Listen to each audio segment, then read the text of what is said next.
गावावरून आम्ही आलेलो होतो. कोणालाच बोलवलं नाही न्यायला. सरळ आम्ही रिक्षा पकडली आणि आलो. ते वडाप म्हणतात ना, वडाप पकडून आलो. पहिल्यांदा आलो, नाहीतर सोडायला, आणायला असतात. पण आता सागर पण अडकून होतं एका जागी कामावर. दादा तर शिरोलीला होते. आता ते तिथनं येणार कधी ना आणणार कधी, राहू दे म्हणलं आमचा मी जातो. आलेलो आहोत घरी. आल्या आल्याही आपली पिल्लावळं जी आहेत ती पळत येतात. लक्ष गेलं माझं झाडांकडे, तर फुलं खाली अक्षरशः गळून पडलेली होती भरपूर सारी. पण त्यातलं फुल तोडलं गेलं ना देवाला वाहिलं गेलं. आणि पहिला माझं लक्ष गेलं म्हणलं चाफ्याला जी फुलं आली होती, कारण ते उमलेपर्यंत मला दम नव्हता. कधी एकदा उमलतात आणि कधी एकदा स्वामींच्या चरणाशी वाहते, असं झालं होतं. बघितलं कळ्या वगैरे व्यवस्थित होत्या. कारण थोडंच असतं ना, ते डॉगी वगैरे आहेत त्यामुळे जातात कधी झाडं झुडपात. पॅन्थरचं बघा, आल्यानंतर त्याला विचारायचं असतं की कुठं गेलता तुम्ही? फक्त एवढंच आहे की तोंड नाही. हे बघू शकता, मी जसं काल म्हणलं की बाबा रसिकानं पहाटे 4:30ला उठून चपात्या केल्या, तर ह्या एवढ्या चपात्या बांधल्या. या चपात्या अक्षरशः दुसऱ्या दिवशी आम्ही डॉगींना घातल्या. बिचाऱ्याने एवढं राबून केलं, पण सांगते तुम्हाला की त्याला लिमिट तर असावं. जवळजवळ 15-16 चपात्या कोण खाणार आहे एवढं? आम्ही चौघं सागर एक 5च माणसं होतो. आणि जे सागरला ड्रायव्हरचा डबा द्यायचा आहे तो दुसऱ्या दिवशी सकाळी द्यायचा होता. संध्याकाळी थोडीच तो माझी वाट बघत बसणार आहे, त्यामुळे ती बाहेर जेवलेली होती. पातेले काढली, 3 पातेली फ्रीजमधून निघाले. बापरे म्हटलं. मी गेल्यापासूनचं दुधाचं पातेलं ते तसंच होतं. म्हणजे वापरलं पण नाही, काहीच नाही. आणि डॉगींना ताक आणून घातलं होतं. संध्याकाळचं जेवण असं मस्त केलं. आईने घेऊन दिलेले पेढे होते. सोबत आमच्या इथं शेजारी मामींच्यात एक कार्यक्रम होता, तर त्यांच्यात जिलेबी आणि लाडू त्यांनी जास्त दिलेले होते. म्हणजे हळदी-कुंकवाला बोलवलं होतं, पण क्वांटिटी जास्त दिली होती. आणि गप्पा मारत छान जेवण केलं. दुसऱ्या दिवशी सकाळी उठते तर समोर पालीचं दर्शन. मी घरात नाही तर ही पाल पण घुसली बघा. म्हणजे माझं घराकडे जरा दुर्लक्ष झालं तर काय काय येतं आणि काय काय होतं सांगता येत नाही आहे. तर ही पाल आलेली होती, कारण एवढी मोठी पाल आपल्या घरात नाही आहे. छोटी छोटी छोटी होती. असंच इकडून तिकडून हाकलून हाकलून त्यांना काही जणींना बाहेर काढले, पण एवढ्या अशा मोठ्या नव्हत्या. आणि थोडंसं म्हटलं टेरेसला जाऊया, बघूया. तर एवढं सुंदर अनंत चाफा फुलला होता, पण काही उपयोग नाही. एक फूल या लोकांनी काढलं नाही, ना देवाला घातलं नाही. तशीच ती झाडावरती जळून गेलीत. कारण आता उन्हाळा आहे बघा. सकाळचं फूल संध्याकाळपर्यंत करपून धुळा होतं, राहतच नाही आहे. त्यामुळे तुम्हाला दिसलं असेल ते कसं झालेलं आहे. त्यातली जी चांगली चांगली होती, थोडासा मोगरा फुललेला होता, वास खूप मस्त येत होता वरती. सॉरी, तुमच्या भाषेत सुगंध. तर ते सगळं काढलं, जेवढी होती तेवढी फुलं काढली, मस्त अशी देवपूजा केली. कारण मी गेल्यापासून देवपूजा पण नव्हती, फक्त दिवा लावत होते सकाळ संध्याकाळ. कधी कधी मला असं वाटतं की यार, मी माहेरातून येताना घेऊन आले का काय देव? म्हणजे ते माझंच काम आहे, मीच करायला पाहिजे. मी आल्यानंतर थोडंसं ओरडले. तर किटोचा क्लास, ती सकाळी जाणार, ती सकाळी 8ला घर सोडते. दादा सकाळी 8:30-9ला जातात. कोण ते उठणार करणार? त्यात मला असं म्हटलं जातं की तू खूप पसारा करून ठेवला आहे देवघरामध्ये, आणि तुझ्या एवढा आम्हाला काही वेळ मिळत नाही, तेवढं आम्ही करू शकत नाही. त्यामुळे ते पण नाही केलं. पण असं तुम्हाला पण वाटत असेल ना की यार, आपल्या गैरहजेरीमध्ये फक्त दिवा लावला जातो, ना फुलं वाहिली जातात, ना काही काही केलं जात नाही. किट्टोला आहे आवड, करते, पण तिला पण आहे ना सकाळचा क्लास. ती जवळजवळ 2-2:30ला येते एकदा गेली क्लासला की. ठीक आहे म्हणलं, चालू दे आता, काय त्यांना पण सुट्टी, म्हणजे देवांना पण सुट्टी. मस्त अशी फ्रीजमधली कारली काढली, कारण म्हणजे भाजीपाला मी भरपूर भरलेला होता. तर ते सगळं काढून मी आज मस्त कारली बनवणार होते. हे संध्याकाळचं टायमिंग आहे, सकाळचं नाही. 2-3 दिवसाचा मिक्स व्हिडिओ येत आहे, कारण तिकडून आल्यानंतर ना मी घरातला पसारा काढण्यात आणि ते कामं करण्यातच होते. मी जास्त तुम्हाला काय म्हणजे बोलू पण शकले नाही, शेअर पण करू शकले नाही. त्याचं कारण हेच होतं की मला तेवढा वेळच नव्हता तिकडून आल्यानंतर. म्हणून मग चला म्हणलं, आता जे काही असतील माझ्या रेसिपी त्याच तुम्हाला शेअर करीन. संध्याकाळचं टायमिंग होतं. सागरचा जो ड्रायव्हर आहे, JCPला ड्रायव्हर आहे, आणि त्यांचं जेवणं खाणं जे असतात ते आपल्याकडंच आहेत पहिल्यापासून, बाहेरगावचे आहेत ना. मग ते सगळं असल्यामुळं आता बघा, आम्ही नव्हतो तोपर्यंत त्यांनी बाहेर खाल्लं, सागरनं पण म्हणा की ते ड्रायव्हरने पण म्हणा. पण आता मी आलेले होते, सागर जेवायला होतं, तर त्याला म्हटलं आता बाहेरचं किती दिवस खाणार कंटिन्यूली, त्याच्यापेक्षा त्यांचा पण डबा देते. तर त्यांच्यासाठी मी आज भाजीची सगळी तयारी, थोडीशी क्वांटिटी जास्त घेऊन केली. पण सगळं झालं, मी ग्रेव्ही वगैरे सगळी तयार केली, आणि थोड्या वेळात सागरचा फोन आला की मी अंडी घेऊन येतोय. कारण ते ड्रायव्हर लोकांना असतं ना आठवड्यातनं हा वार अंड्याचा, त्यांना नॉनव्हेज पण द्यावं लागतं, आपल्या म्हणजे जेवणामध्ये ठरलेलं असतं. ठीक आहे म्हटलं, घेऊन ये. मग त्याच्यामध्ये मी कारलं पण केलं, आणि त्याच मसाल्यामध्ये मी थोडंसं हे पण केलं. तेवढ्यासाठी आधी बघा पापड वगैरे तळून घेतले तेलामध्ये, का तर म्हणलं याच्यासोबत अजून एखादा खिरीचा म्हणजे प्रकार केला, कारण दूध शिल्लक होतं ना.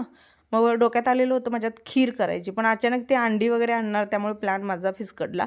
सुरुवातीला मी मसाला जो आहे तो सगळा भाजून घेतला, कारण मला कारल्यासाठी, प्रॉपर कारल्यासाठी बनवायचं होतं, पण त्यातला मी मसाला नंतर काढला.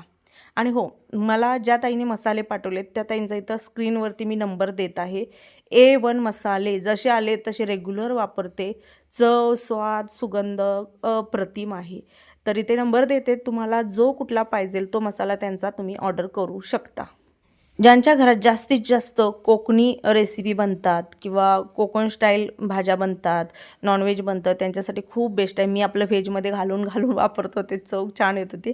आता बघा त्याचा फोन आलेल्यामुळं मसाला जो आहे तो मी थोडासा साईडला काढला अंड्याच्या भाजीसाठी आणि याच्यामध्येच पूर्णपणे मला पाहिजे तेवढं पाणी, म्हणजे रस्सा करायचं होतं ना, रस्स्यातलं कारलं करायचं होतं.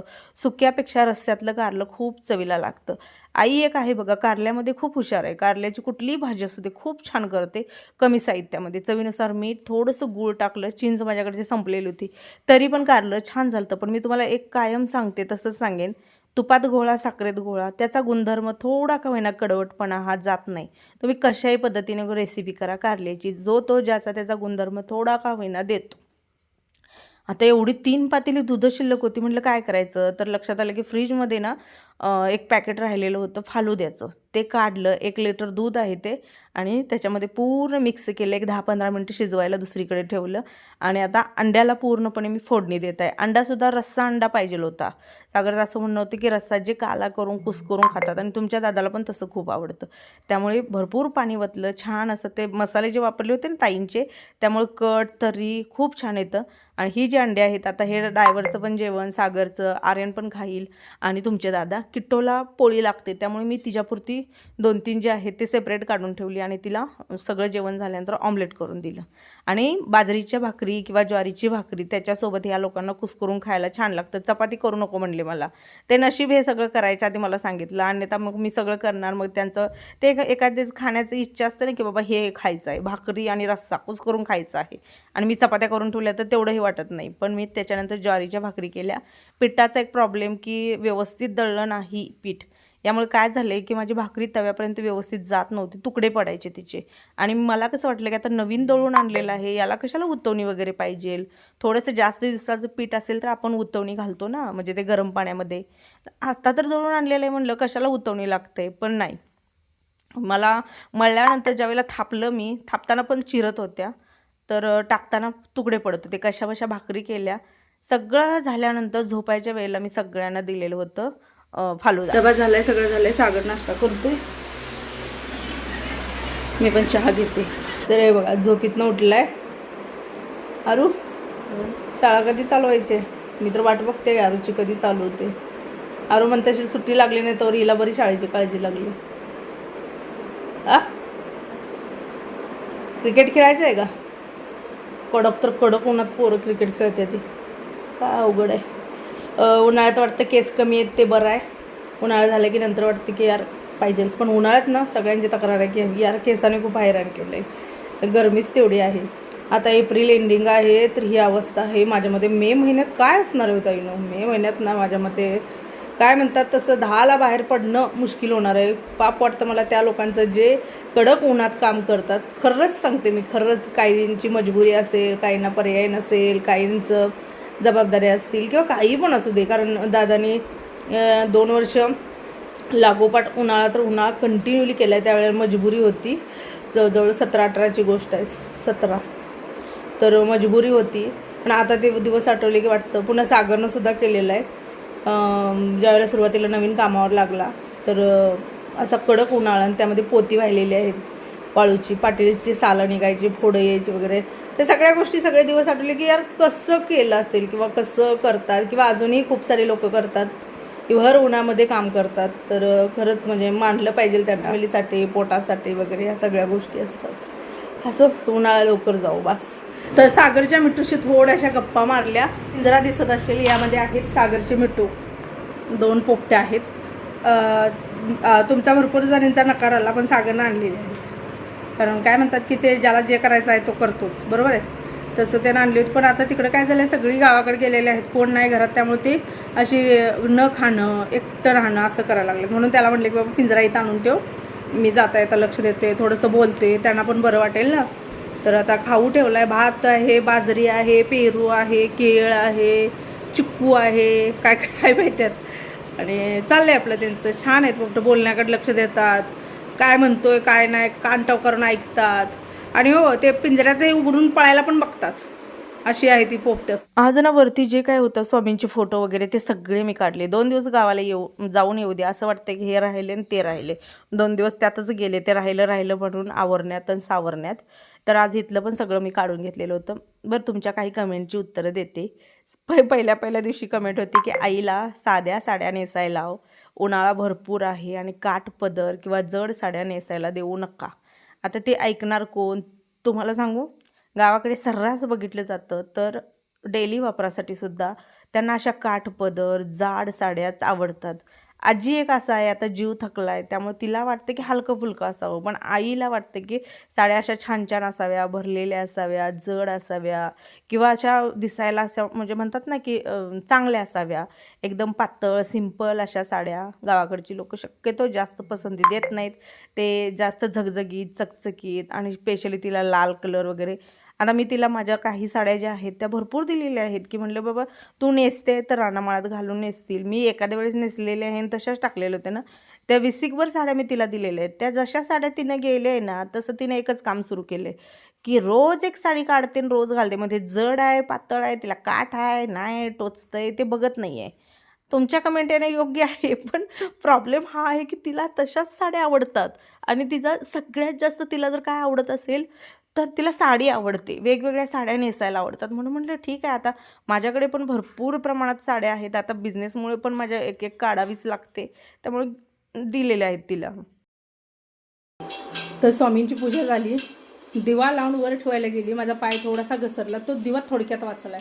नाही दिवा फुटत होता. होय मला पॅन्थर दिसत असेल. का बसलाय? त्या पोपटांसाठी बसलाय. झडप घालण्याच्या तयारीत आहे. देवपूजा झालेली आहे सगळी आणि ही माझी वस्त्र देवपिते आणि पुढची मग कामं. आता देवपूजा तर झालेली आहे. नैवेद्य दाखवायचं आहे. अरे आंघोळ झाले ना. पॅन्थरचं नुसतं लक्ष पोपटांकडे. बापरे अवघड आहे की. पॅन्थर तर तुम्हाला पॅन्थरची रिॲक्शन दाखवते. हा ना आज दिवसभर इथून हल्ला नाही. ते पिंजरा बघत आणि ते पोपटं बघत. असो चला आता मी या व्हिडिओचा इथंच एंड करते ताईनो. छोटासा व्हिडिओ देत आहे कारण थोडं आल्यानंतर थोडंसं व्याप जे आहे ते घरातलं त्याच्यामुळं. बाकी उद्यापासून मोठे मोठे व्हिडिओ येतील. चला व्हिडिओ एंड करते. आवडला तर लाईक करा. मनापासून आभारी. श्री स्वामी समर्थ.